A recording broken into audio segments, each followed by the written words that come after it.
양지사님, 저 궁금한 게 있는데요. 경매하면 소액 경매를 많이 이야기하잖아요.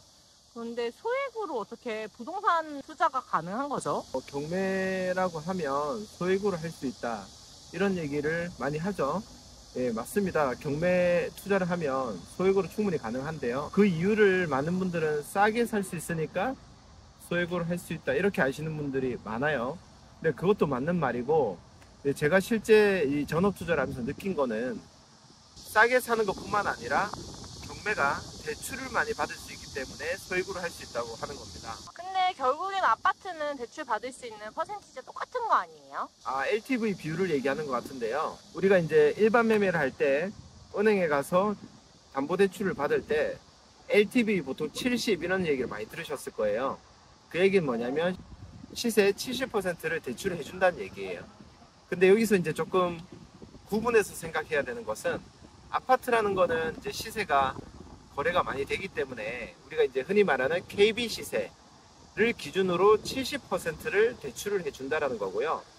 근데 아파트가 아닌 부동산들, 뭐 오피스텔이라든지 빌라라든지 이런 부동산들은 사실 KB 시세라는 게 없어요. 그렇기 때문에 은행에서 자체 감정을 하고 거기에 70%를 대출을 해주는 게 가장 많이 해주시는 방식입니다. 그런데 이제 문제는, 아파트라면 그래도 시세가 있으니까 70을 해주는데 빌라라든지 오피스텔 이런 상 같은 경우에는 거래가 잘 없기 때문에 은행에서 자체 감정을 할 때 조금 보수적으로 하는 것 같아요. 그러니까 그 보수적으로 잡은 그 감정가의 70%가 대출이 나오는 겁니다. 그럼 실제로 제가 산 금액의 한 60%대 정도 대출이 나올 때가 많은 것 같아요. 자, 그럼 예를 들어서 내가 1억짜리 오피스텔을 산다고 하면 은행에 가면 한 6천 몇백만 원 정도 이렇게 나올 가능성이 높아요. 그러면 자기 자본금이 한 3천 몇백만 원 들어가죠.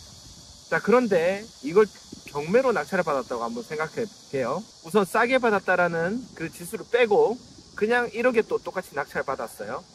자, 그러면 경매는 경매 신청을 하고 나서 공인기관에 따로 경매 감정평가를 따로 맡깁니다, 법원에서. 근데 법원 경매 감정가는 조금 높게 되는 것 같아요.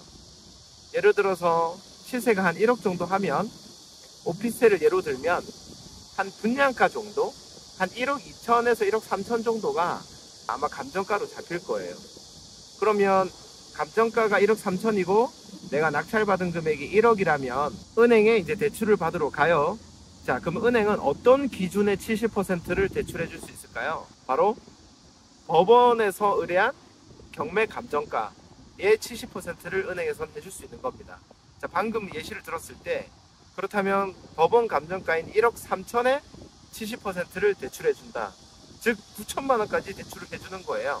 자, 그렇다면 내가 1억에 낙찰받았기 때문에 무려 9천만 원까지 경매 대출을 받을 수 있는 거죠. 자, 방금 일반 매매를 했을 때는 제 자본금이 3,500만 원 정도가 들었다면 방금처럼 경매로 낙찰받았을 때는 1억에 낙찰받아서 9천을 대출을 받으면 1,000만 원 밖에 들어가지 않는 거예요. 무려 수익률이 3배 이상 차이가 날 수 있다는 것을 말하는 거겠죠. 그래서 경매 같은 경우에는 소액으로 할 수 있다는 게 바로 대출이 가장 큰 것 같아요. 자, 만약에 1억에 9천을 대출을 받았어요. 그러면 1,000만 원의 돈이 들어가죠. 여기에 월세를 세팅하면 또 보증금이 또 빠지겠죠. 그렇게 되면 정말 나의 자본금은 몇백만 원 들어가지 않겠죠. 물론 취득세나 법무비 등은 또 따로 내야 되긴 하겠지만요. 이런 측면을 보았을 때 경매는 소액으로 할 수 있다, 이렇게 볼 수가 있을 것 같아요. 양지사님, 하실 말씀 없나요? 그거요? 여러분, 영상이 도움되셨다면 구독과 좋아요 부탁드립니다. You can do it. Nice.